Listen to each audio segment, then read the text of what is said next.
Assalamu alaikum wa rahmatullahi wa barakatuh.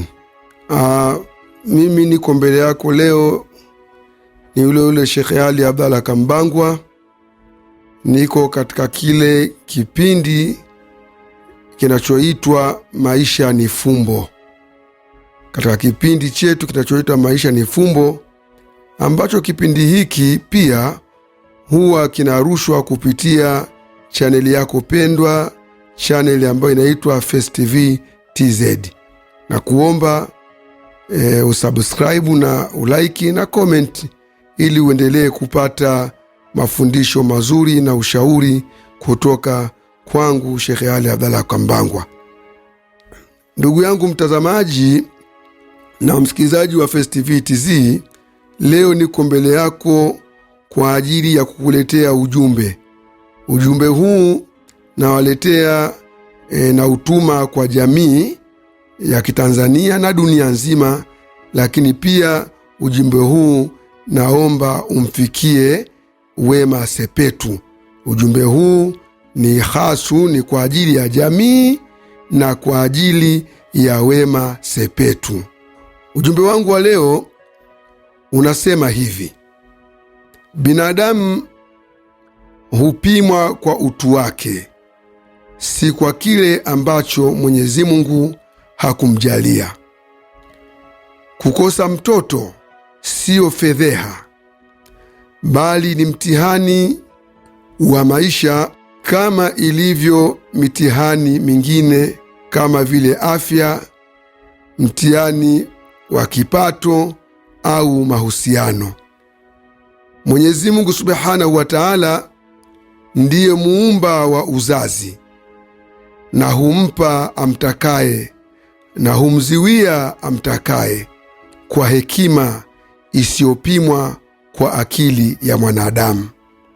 Kumcheka, kumdhalilisha au kumkejeli mtu kwa jambo ambalo halipo mikononi mwake ni kumkosea mtu huyo na kumkosea muumba wake ambaye ni Mwenyezi Mungu Subhanahu wa Ta'ala.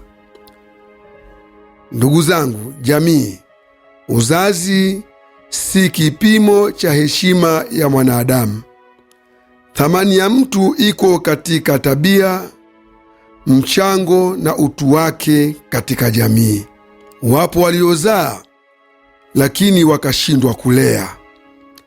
Wapo wasiozaa lakini wakawa wazazi wa jamii nzima kwa matendo yao, ushauri wao na moyo wao wa huruma. Ujumbe wangu kwa Wema Sepetu.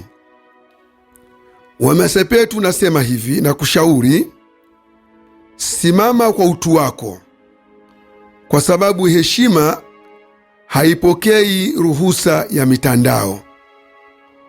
Upendo wako kwa kiongozi wa nchi ni uhuru wa kikatiba, si kosa la kimaadili. Na hali yako ya uzazi si aibu, ni siri kati yako na muumba wako. Usiruhusu maneno ya watu ya kufanye ujione mdogo, wakati Mungu bado anakuhesabu kuwa kamili. Watu hudhihaki kile wasichokielewa na huumiza pale walipojeruhiwa wao wenyewe. Endelea kuwa mwanamke mwenye hadhi, sauti na utu. Muda ni mwalimu. Leo wanacheka, kesho wataelewa. Kwa vijana na jamii kwa ujumla, ujumbe wangu na washauri kwamba mtambue kwamba lugha ni silaha. Ukiitumia vibaya humuua mtu bila damu kumwagika. Kumwambia mwanamke hana mtoto si ujasiri, ni udhaifu wa fikra, ni ishara ya jamii inayohitaji elimu ya huruma na utu. Kumbukeni, mtu hakuchagua kuzaliwa bila mtoto. Hakuna aliyejitwalia uzazi kwa nguvu zake. na hakuna ajuaye kesho yake. Leo ni yeye, kesho inaweza kuwa dada yako, mke wako au wewe mwenyewe. Mungu huthibitisha uungu wake kwa tofauti za waja wake. Tambueni kwamba Mungu huthibitisha uungu wake kwa tofauti za waja wake. Anapompa mmoja mtoto, anapima shukurani, na anapomnyima mwingine, anapima subira. Wote ni mitihani. Hakuna aliye bora kwa kuzaa wala aliyoduni kwa kukosa kuzaa. Heshima mwanadamu haizaliwi tumboni, huzaliwa moyoni. Jamii yenye busara humlinda aliyejeruhiwa, haiongezi jeraha juu yake. Na taifa lenye maadili hujengwa kwa maneno yenye rehema, si dhihaka. Na haya ninayoyasema, Wema Sepetu sio wa kwanza kukosa uzazi. Wamekosa uzazi au watoto manabii wa Mwenyezi Mungu Subhanahu wa Ta'ala. Mwenyezi Mungu Subhanahu wa Ta'ala alimpa mtihani Nabiullahi Zakaria. Zakaria alikaa muda mrefu bila kupata mtoto. Mwenyezi Mungu Subhanahu wa Ta'ala anasema katika kitabu kitukufu Qur'an Karim, katika surati Shura aya ya 49 mpaka 50. Bismillahirrahmanirrahim. Mwenyezi Mungu anasema, lillahi mulku samawati wal ardhi, kwamba ufalme wa mbinguni na ardhini ni wake Mwenyezi Mungu Subhanahu wa Ta'ala. Yakhluqu ma yasha, Mwenyezi Mungu huumba atakavyo. Anaumba namna yote anayoitaka mwenyewe, na anahukumu vile anavyotaka mwenyewe. Yahabu liman yashau inatha, Mwenyezi Mungu Subhanahu wa Ta'ala humpa mtoto wa kike kwa yule amtakaye. Wayahabu liman yashau dhukur, na humpa mja wake mtoto wa kiume kwa yule amtakaye. Au Mwenyezi Mungu Subhanahu wa Ta'ala wakati mwingine humpa mja wake uzazi wa watoto wa kiume tu na akakosa watoto wa kike. Na kuna wengine wamepewa uzazi wa watoto wa kike tu na hakupewa mtoto wa kiume. Ayuzawijuhum dhukurana wa inatha, ama wakati mwingine Mwenyezi Mungu humjalia mja wake akampa watoto mapacha wa kiume watupu tu, ama akampa watoto wawili mapacha wa kike tu. Ama wakati mwingine humpa mja wake watoto wawili mapacha, mmoja wa kiume na mmoja wa kike.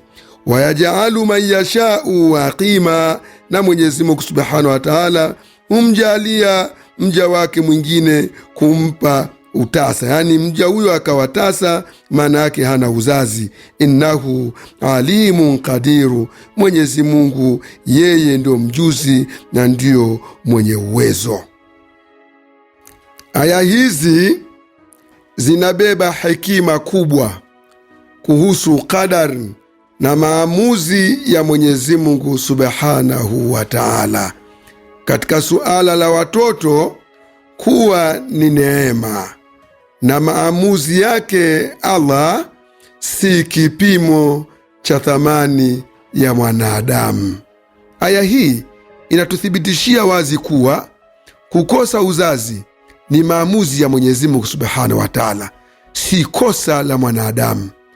Na hadithi ya Bwana Mtume Muhammad sallallahu alaihi wasallam amesema Bwana Mtume, hakika Mwenyezi Mungu haangalii sura zenu wala mali zenu, bali anaangalia nyoyo zenu na matendo yenu.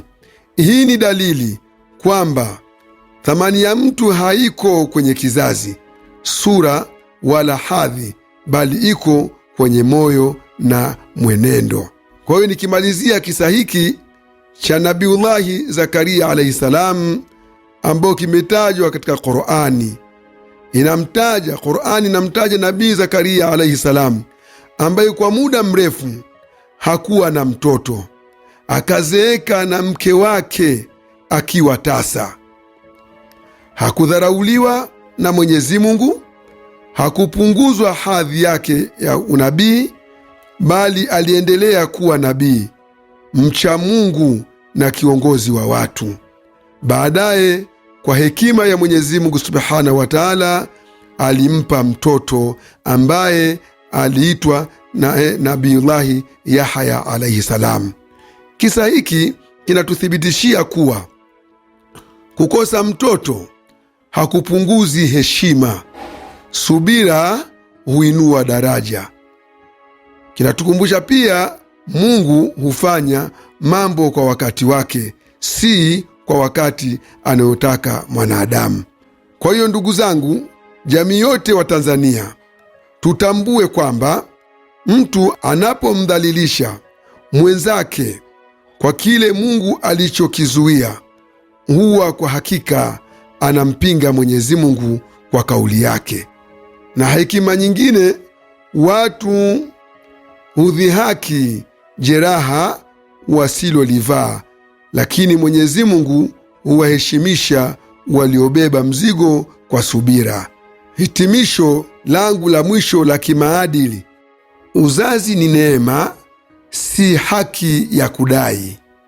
Kukosa uzazi ni mtihani, si laana, na kumdhalilisha mtu kwa hilo ni ufukara wa akili na utu. Jamii yenye maarifa huuliza, ninawezaje kusaidia? Jamii isiyo na maarifa huuliza, nitaumizaje? Heshima ya mwanadamu haipimwi kwa uzao, bali kwa utu. Assalamu alaikum wa rahmatullahi wa barakatuh. Amani ya Mwenyezi Mungu iwe kwetu sote.